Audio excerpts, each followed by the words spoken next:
விடியற் காலையில் எழுந்திருப்பவர்களை எந்த சக்தியாலும் வெற்றி கொள்ள முடியாது. அதான் ஃபர்ஸ்ட் குவாலிஃபிகேஷனே.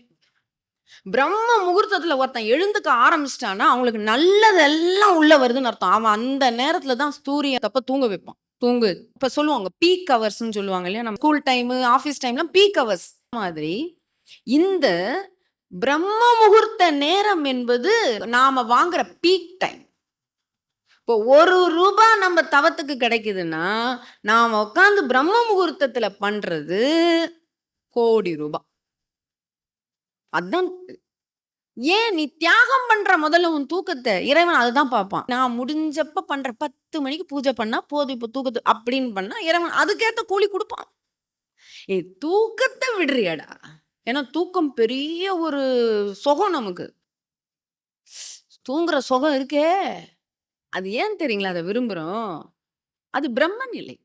அது தியானத்துல உங்களுக்கு கிடைச்சிருச்சுன்னா தூங்க பிடிக்காது அதுக்கப்புறம். சரி. அப்ப அத தியாகம் பண்றோம்ல நம்ப. அப்ப அந்த தியாகத்துக்கு இறைவன் என்ன பண்ணுவான்? இந்தா அறிஞ்சே தூங்குடான்னு குடுப்பான் ஒரு நாள்.